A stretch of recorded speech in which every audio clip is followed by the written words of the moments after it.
New at 10, a growing number of Missouri law enforcement agencies are signing up to assist federal immigration officers. And in Kansas, a new law passed over a governor's veto makes it even easier for local sheriffs to join them. I look at how this rapidly expanding effort could turn local police into a force multiplier for ICE. We will begin the largest deportation operation in the history of our country.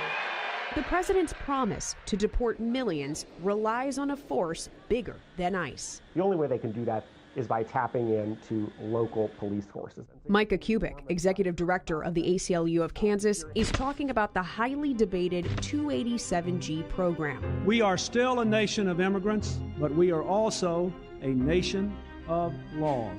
A section of a 1996 law. It allows state and local law enforcement agencies who voluntarily sign up to carry out specific federal immigration actions. Sarah Saldana promoted the program as ICE director during President Obama's second term. Since when do government law enforcement at all levels not support each other? I mean, you have a kidnapping, whatever, everybody's going to work together to try to get to the bottom of the issue. So what does support look like? Well, your local law enforcement agency can choose from 3 different ways to partner with ICE. The jail and warrant service models focus on keeping undocumented immigrants facing or convicted with charges behind bars and essentially flagging ICE to take over custody at some point. The final option is the task force model. This is happening within communities with street enforcement. Any number of folks on a police force or a sheriff's office who are deputized to arrest people on immigration charges, on immigration-related business, and can do so in really any aspect of their policing. ICE calls it a force multiplier.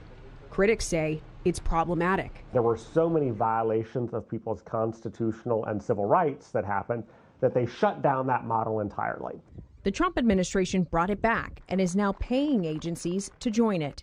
The One Big Beautiful Bill offers agencies under the task force model funding for new equipment, new vehicles, salaries, and overtime. At the time of this reporting, there are 95 Missouri agencies, including the Missouri State Highway Patrol, with 287G agreements. All of them signed up during President Trump's second term. All of them signed up for the task force model. Kansas's participation in 287G as a whole isn't as robust, with 36 agencies, including the Kansas Bureau of Investigation, under agreements. Anderson County Sheriff's Office is the only agency in our viewing area with a 287G agreement. They can house 2 per cell. Sheriff Wesley McLean telling KCTV5 in August of 2025 he chose the warrant service model. By June of 2026, he signed up for the task force model. Sheriff McLean and some of his officers now wait for training with ICE. Training for the task force model used to be 4 weeks long in person. Now it's 40 hours online. If and when things go wrong, the federal government does not foot the bill. Oftentimes, U.S. citizens wind up being detained wrongly through these entire procedures.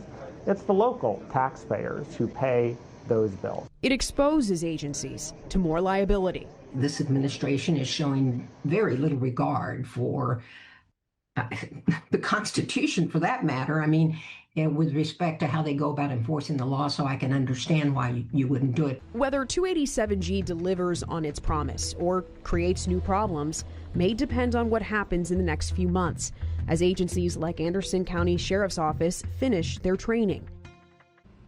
ICE recently started disclosing which local arrests and detainers come directly from these 287G partnerships. We will track that data as it comes out to show you exactly how this program is affecting our local communities.